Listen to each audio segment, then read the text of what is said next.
नमस्कार दोस्तों, मैं प्रिंस। दोस्तों, अगर आप बिहार पुलिस की तैयारी करते हैं, बिहार दरोगा का तैयारी करते हैं, तो सिलेबस में चेंजिंग कर दिया गया है। क्या चेंजिंग किया गया है, इसके बारे में हम संपूर्ण डीपली बातें करेंगे। इसमें आपको कब तक बहाली आ रहा है, कितना पदों पर बहाली आ रहा है, इन सभी मुद्दों पर चर्चा करेंगे। पहली बार अगर चैनल पर आए हैं तो चैनल को कर लीजिएगा सब्सक्राइब, ताकि जो भी मैं वीडियो आपसे संबंधित लेकर आऊँ सबसे पहले आप तक मिल सके। तो चलिए बिना देर के हुए शुरुआत करते हैं और आगे देखते हैं। दोस्तों, मैं आपको बता दूं, बिहार पुलिस सिपाही दरोगा विशेष शाखा, ये जो आपका भर्ती है विशेष शाखा के लिए है। और विशेष शाखा में इस बार क्या किया गया है कि आपका सिलेबस में चेंजिंग कर दिया गया है। और ये जो सिलेबस आपका लागू हो रहा है 1 अप्रैल 2024 के बाद से आपका ये लागू हो जा रहा है। तो दोस्तों, आप ध्यान दीजिएगा, मैं आपको बात कर रहा हूं वो विशेष शाखा बहाली के लिए। और विशेष शाखा के कांस्टेबल और एसआई दोनों में चेंजिंग किया गया है। पहले ध्यान से देखिए, कांस्टेबल के बारे में हम बता रहे हैं। 2 एग्जाम प्रक्रिया लागू होगा। इसके पहले तक आपका एक ही एग्जाम होता था, अब 2 आपका एग्जाम होगा, फर्स्ट पेपर और फिर आपका सेकेंड पेपर। इसके बाद आपका फिजिकल समाप्त कर दिया गया है। इसमें कांस्टेबल में आपका फिजिकल नहीं होगा।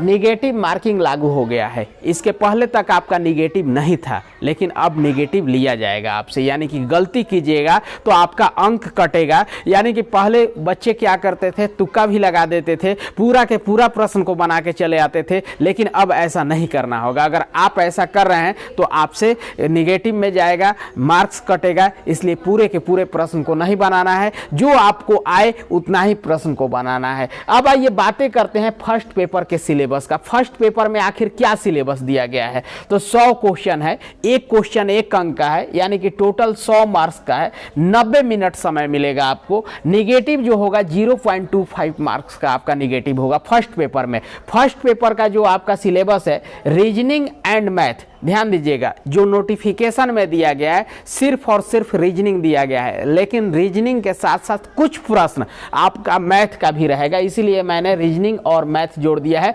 दोनों से मिलाकर आपका 50 क्वेश्चन, यानी कि अधिकतर आपका रीजनिंग का रहेगा, 5-6 क्वेश्चन आपको मैथ का देखने को मिल सकता है। इंग्लिश से 30 क्वेश्चन रहेगा, हिंदी से आपका 20 क्वेश्चन रहेगा। अब आइए हम सेकेंड पेपर की बातें करते हैं। सेकेंड पेपर के सिलेबस का 100 क्वेश्चन रहेगा, 100 मार्क्स का रहेगा, 90 मिनट समय होगा। निगेटिव इसमें भी आपका 0.25 होगा। इसमें देखिए सिलेबस जीए एंड सीए आपका 50 क्वेश्चन, यानी कि आपका जीए और करंट अफेयर से 50 क्वेश्चन रहेगा।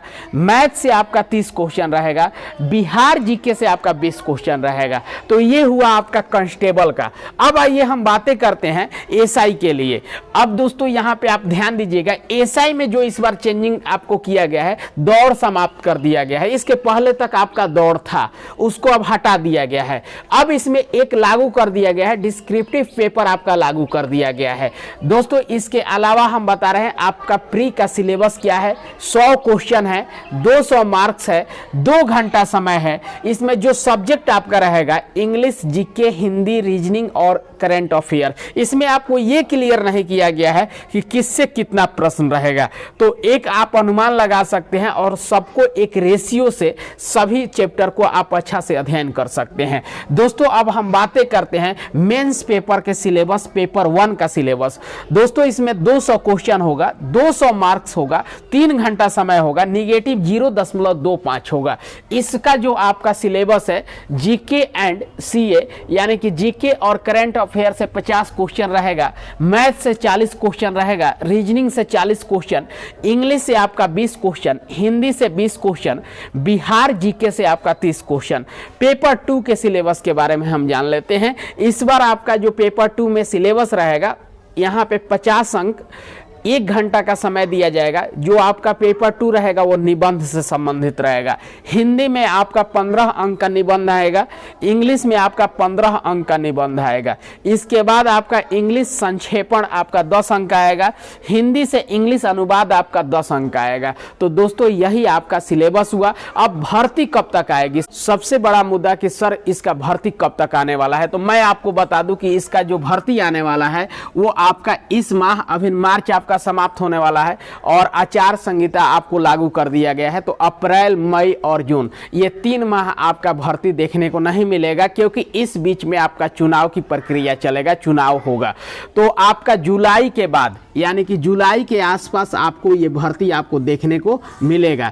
एसआई के लिए लगभग 2000 पदों पर आपका ये भर्ती देखने को मिलेगा और वहीं पे कांस्टेबल की बातें करें तो 5000 प्लस पदों पर आपका भर्ती देखने को मिलेगा। कब मिलेगा तो मैंने आपको बता दिया कि जुलाई के बाद ही मिलेगा, जून के बाद ही यानी कि जुलाई या अगस्त में आपको ये भर्ती देखने को मिल जाएगा। दोस्तों, अगर पहली बार चैनल पे आए हैं तो चैनल को कर लीजिएगा सब्सक्राइब, ताकि जो भी मैं वीडियो आपसे संबंधित लेकर आऊं सबसे पहले आप तक मिल सके। तो मिलते हैं नेक्स्ट वीडियो में, तब तक के लिए जय हिंद, वंदे मातरम।